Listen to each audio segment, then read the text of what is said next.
আমার বিয়ে হয়েছে 5 বছর হয়েছে, কিন্তু আমার কোনো সন্তান হয়নি। আমার শাশুড়ি সবসময় আমায় অপবাদ দিয়ে কথা বলতো, কিন্তু আমায় কোনো ডাক্তারও দেখাতো না, বলতো আমার সমস্যা। তাই একটা পর্যায়ে আমার সংসার ভেঙে যাওয়ার মতো অবস্থা হলো। শাশুড়ি বলল আমি আমার ছেলেকে আরও একটি বিয়ে করাবো। আমি এই কথা শুনে কিছুতেই সহ্য করতে পারছিলাম না, আর তাই বাধ্য হয়ে আমি ডাক্তারের কাছে গেলাম। ডাক্তার বলল তোমার বাচ্চা হবে, কিন্তু আমার কিছু পরামর্শ মানতে হবে। আমি বললাম ঠিক আছে, আপনি যা বলবেন তাই হবে। ডাক্তার বলল আমি তোমায় এমন চিকিৎসা দিব যা কাউকে বলা যাবে না। আমিও রাজি হলাম, কিন্তু ডাক্তার সাহেব চিকিৎসার নামে একদিন রাতে আমার সাথে যা করেছিল তা কোনো মেয়ের পক্ষে মেনে নেওয়া সম্ভব ছিল না। তাহলে আসল ঘটনাটি খুলি বলি। আমার নাম ডাক্তার অজয় কুমার। আমি একজন গাইনি বিশেষজ্ঞ ডাক্তার, অর্থাৎ যে সমস্ত মহিলাদের বাচ্চা কাচ্চা হয় না বা গর্ভজনিত সমস্যা, এই চিকিৎসাগুলো আমি দিয়ে থাকি। তাই হাসপাতালে সব সময় সিরিয়ালে আমার গর্ভবতী মহিলা বা যাদের বাচ্চা ধারণ ক্ষমতা নেই, এ ধরনের মহিলাদের সিরিয়াল সবসময় লেগেই থাকে। আর তোমাদেরকে বলে রাখা ভালো, আমি দেখতে বেশ হ্যান্ডসাম। আমার উচ্চতা সরাসরি 6 ফিট এবং দেখতে অনেকটা ফর্সা। তো যাই হোক বন্ধুরা, আমার কাছে একদিন হঠাৎ করে একটি মেয়ে চিকিৎসা নিতে আসলো। তার সমস্যা হচ্ছে প্রায় 5 বছর যাবত বিয়ে হয়েছে, কিন্তু বাচ্চা কাচ্চা হচ্ছে না। আর যেহেতু আমি একজন গাইনি বিশেষজ্ঞ এবং আমার এলাকার মধ্যে অনেক নাম করা, তাই মেয়েটি আমার কাছে আসলো এবং সমস্ত কিছু খুলে বলল। তখন আমি তাকে বিভিন্ন রকমের টেস্ট দিলাম এবং পরীক্ষা করে দেখলাম যে তার বাচ্চা ধরার ক্ষমতা সবকিছু ঠিকঠাক আছে। তারপরেও তার বাচ্চা হচ্ছে না। তাহলে কি কারণ হতে পারে আমি চিন্তা করতে লাগলাম। অবশেষে আমি বুঝতে পারলাম এটা তার স্বামীর সমস্যাজনিত কারণ ছাড়া আর কিছু না। তাই আমি তাকে আমার পার্সোনাল চেম্বারে ডেকে পাঠালাম এবং তাকে জিজ্ঞাসা করলাম তোমার পারিবারিক পরিস্থিতি এখন কেমন। মানে যেহেতু তোমার বাচ্চা হচ্ছে না, এজন্য তোমার শ্বশুর বাড়ির লোকজন তোমার সাথে কেমন ব্যবহার করছে। তখন সেই মেয়েটি অনেক কান্নাকাটি করলো আমার কাছে এবং সমস্ত কিছু খুলে বলল যে শ্বশুর বাড়ির শ্বশুর শাশুড়ি থেকে শুরু করে বাড়ির সমস্ত লোক, এমনকি এখন নিজের স্বামী ও তার সাথে ভালো ব্যবহার করে না এবং ভালো চোখে দেখতে পায় না, কারণ তার বাচ্চা হচ্ছে না।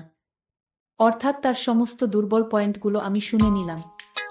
আর তারপরে তাকে আমি একটা অফার করলাম যে আমি তোমাকে যে কোনো চিকিৎসার মাধ্যমে বাচ্চা দিতে পারি, তবে একটি শর্ত আছে। সেটা হচ্ছে আমি তোমাকে যে সমস্ত চিকিৎসার কথা বলব সবগুলো মেনে নিতে হবে। কোনো রকম অজুহাত বা আপত্তি করা যাবে না, তাহলেই তোমার বাচ্চা হবে। এ কথা শোনার পর মেয়েটি অনেক খুশি হলো এবং বলল স্যার আপনি যা বলবেন আমি তাই মেনে নেব। তবুও আমার একটি বাচ্চা দরকার, কারণ বাচ্চা ছাড়া আমি আমার শ্বশুর বাড়িতে একদম অসহায় এবং আমরা অনেক গরিব ফ্যামিলির লোক।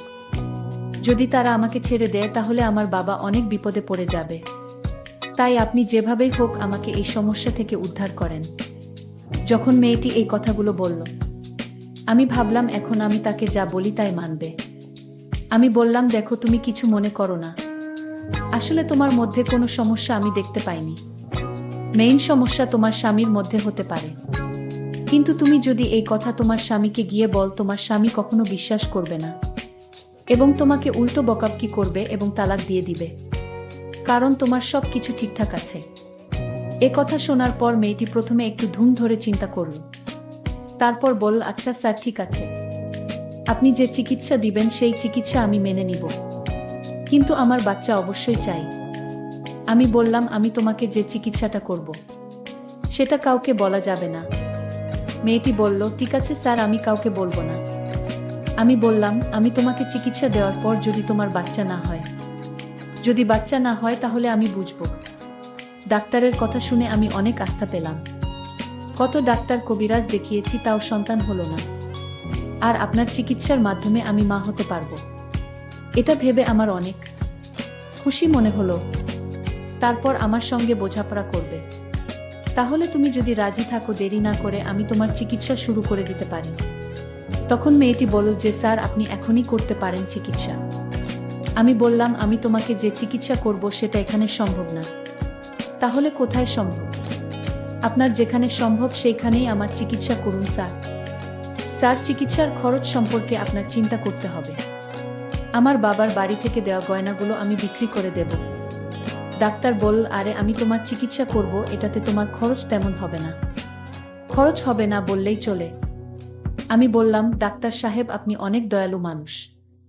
আপনার কথা শুনে আমার অনেক ভালো লাগছে। ডাক্তার সাহেব বলল, ঠিক আছে, আমি তোমাকে যেদিন আসতে বলবো সেই দিন তুমি আসবে।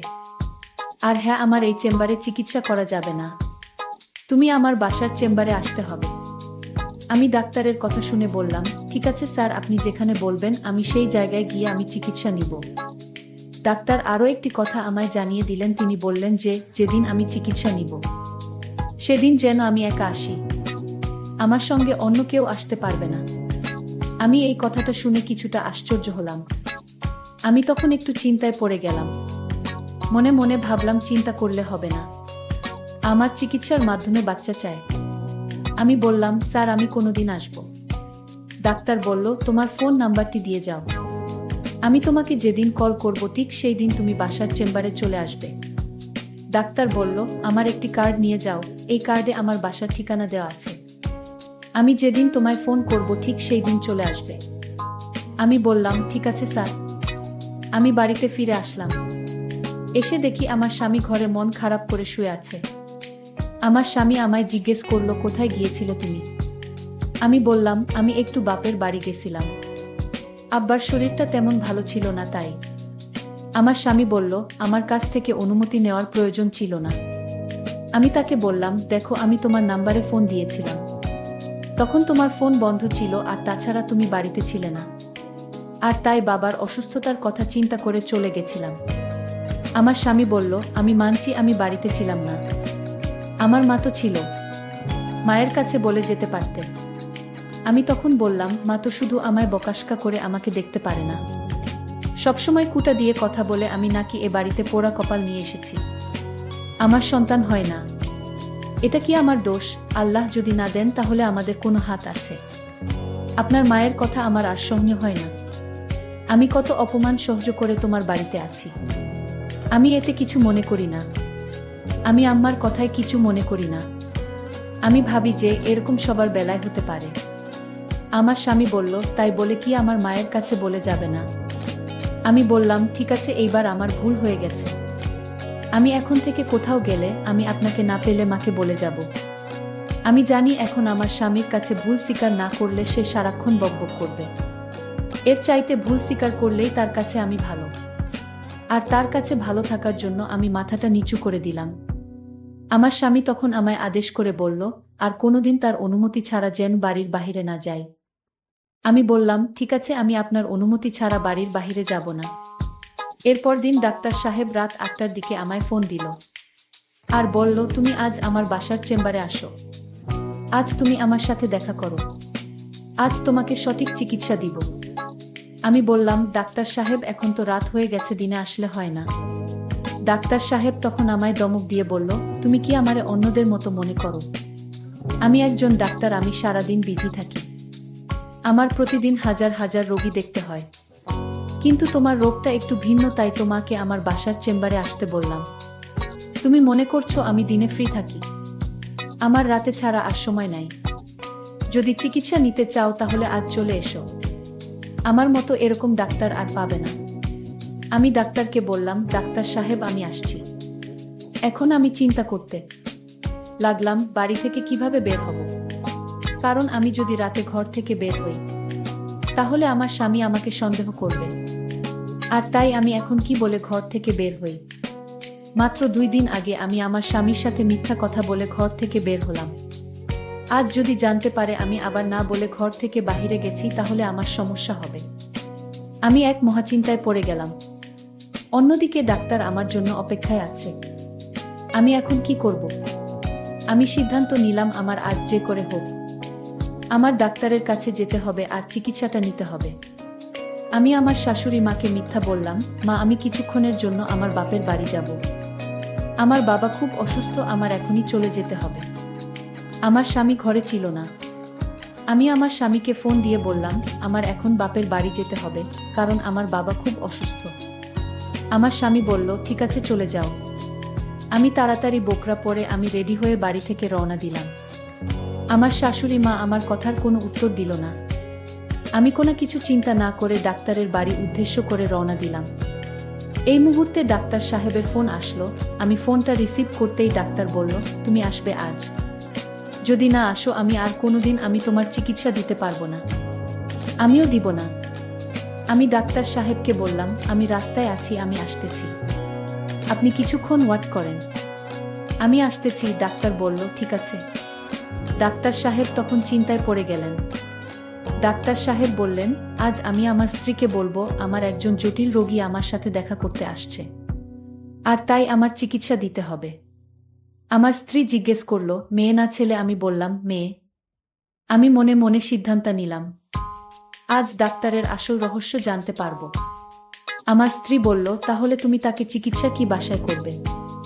আমি বললাম, ওনার একটু জটিল সমস্যা, তাই আজ চেম্বারে আসতে পারেনি তো, আর তাই এখন বাসায় আসছে।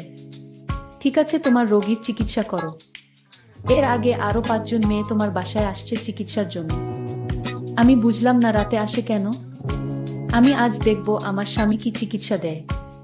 আমি আমার স্বামীর উদ্দেশ্য জানার জন্য আমি আগে থেকেই ওনার পার্সোনাল রুমে লুকিয়ে পড়ি। মেয়েটি তখন রুমে এসে হাজির। ডাক্তার সাহেব বলল, তোমার জন্য আমি অনেকক্ষণ ধরে অপেক্ষা করছি। ডাক্তার বলল, আজ তোমার সারা রাত এখানে থাকতে হবে, কারণ এই চিকিৎসা করতে প্রায় 7 থেকে 8 ঘন্টা সময় লাগে। আমি ডাক্তার সাহেবকে বললাম, কোনো সমস্যা নাই, আমি বাড়ি থেকে বলে এসেছি।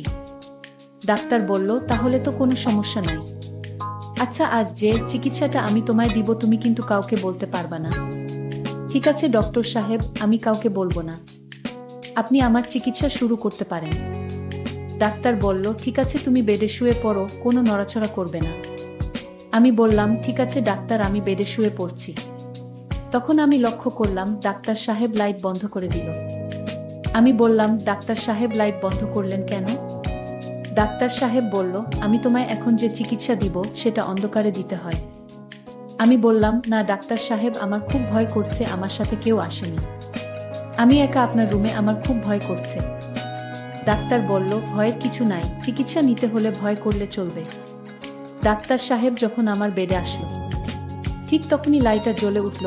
ডাক্তার সাহেব চমকে উঠল, লাইট কিভাবে জ্বলে উঠল? বাড়িতে কি ভূত এসেছে নাকি?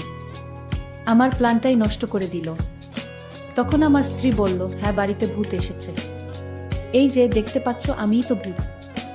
আমি বললাম, আশ্চর্য, তুমি না আমার রুমে ঘুমিয়েছিলে, তুমি এখানে কি করে আসলে? আমি বললাম, তোমার আসল চিকিৎসাটা দেখার জন্য আমি আগে থেকেই ঘরে লুকিয়েছিলাম। এই বুঝি তোমার চিকিৎসা? আমার স্ত্রীকে বললাম, তুমি যা ভাবছো আমি ঠিক তেমনটা নই। মেয়েদেরকে মিথ্যা কথা বলে তুমি এইভাবে চিকিৎসার নামে এসব করো। আমি ডাক্তার সাহেবের স্ত্রীর কথা শুনে চমকে উঠি, হায় আল্লাহ, আমি আজ বেঁচে গেলাম।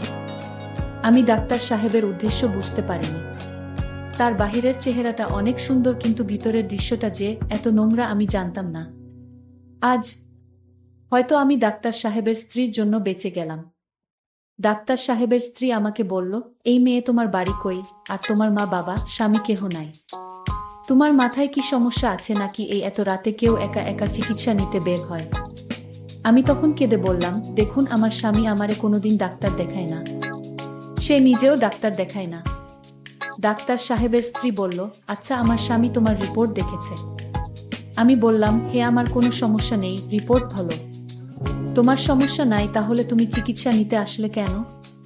চিকিৎসা নিবে তোমার স্বামী। আমি তোমার স্বামীর জন্য কিছু ওষুধ দিয়ে দিচ্ছি, এগুলো নিয়ম করে খাওয়ালে ইনশাল্লাহ ঠিক হয়ে যাবে। বন্ধুরা, আজকের গল্পটি এখানেই শেষ করলাম। ভালো লাগলে চ্যানেলটি সাবস্ক্রাইব করে পাশে থাকবেন। ধন্যবাদ।